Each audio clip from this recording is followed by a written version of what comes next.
Hey, everybody. So this week we're getting news that they might finally get a deal to get the hostages, many of the hostages, out of Gaza. As of me making this video Thursday afternoon, things are still a little bit up in the air on the Israel side, but their Knesset is meeting on Friday, is what I'm reading, and hopefully by Sunday things will get moving. And the question that comes up, Wall Street Journal article, is which American president gets credit for this?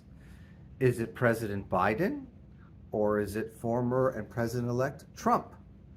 And so they raise this: the finalizing of the ceasefire deal between Israel and Hamas owes much to the impending transfer of power from President Biden to President-elect Donald Trump, sparking a pointed debate over who deserves the credit.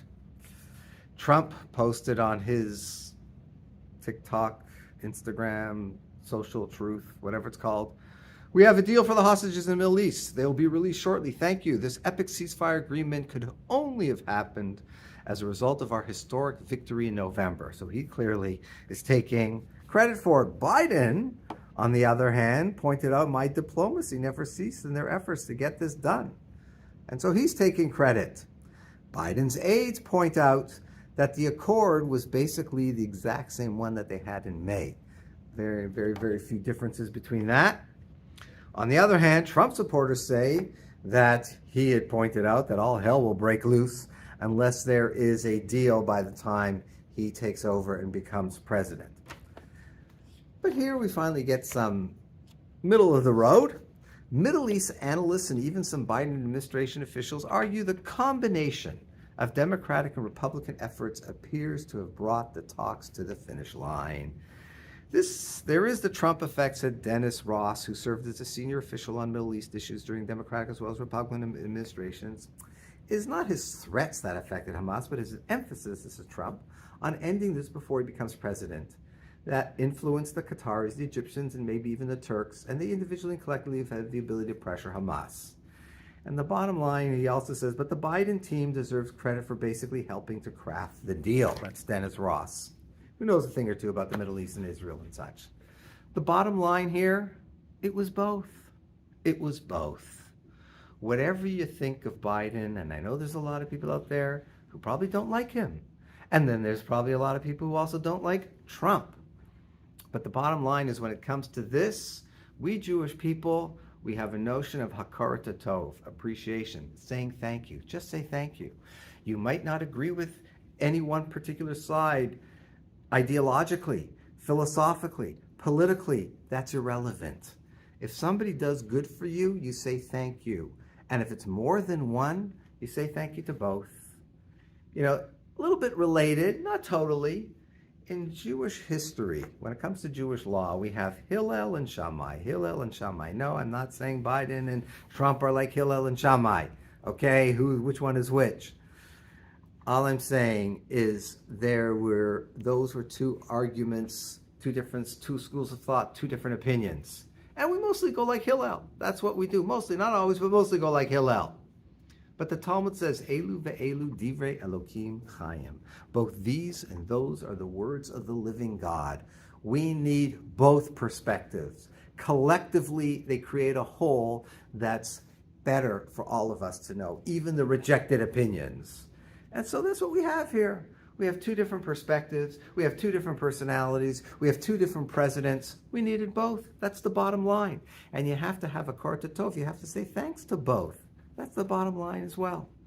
You know, this week I was talking to a guy who I know from yeshiva many, many years ago. He was in Asia in the early days. He didn't stay there very long. He went elsewhere. But whenever he comes into town and I see him, and in the interim, he started a yeshiva, a small yeshiva for himself. He's a rosh yeshiva. He's the head of this yeshiva. And he's talking to me and he's telling me how he became more religious.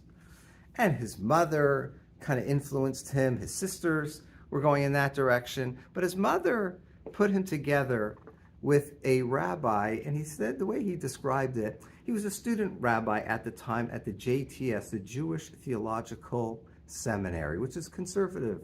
And he joked, you know, the JTS, the Jewish Theological Cemetery. You know, that's an old, like, goofy joke. And he was dissing this man. And this was the guy who actually influenced him. And he went to Israel, but he sent me to a secular kibbutz. But he did go to Israel. And when he was in Israel, then he eventually ran into people and went to Aish Torah and became religious. And I pointed out to him, like he's kind of like knocking this guy. I'm saying, the only thing you have to give to this person is thank you. I know ideologically you disagree with him. But the bottom line is, he was instrumental in you becoming religious.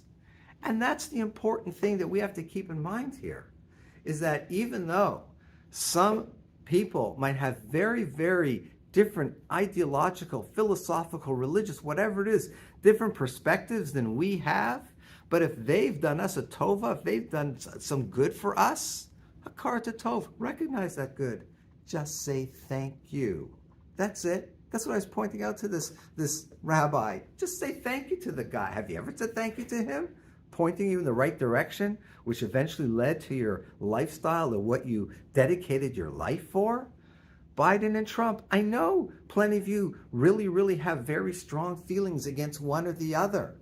But the bottom line is that a combination of both of them, just say thank you.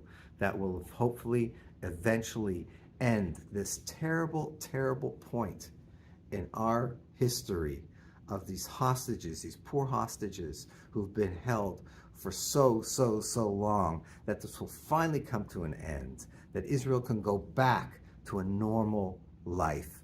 I know terrorists will be let go. Israel, I know they'll have to deal with that. But right now, let's get over the hump and let's thank the individuals who are responsible. Thank you, President Biden. Thank you, President Trump. Have a good Shabbat.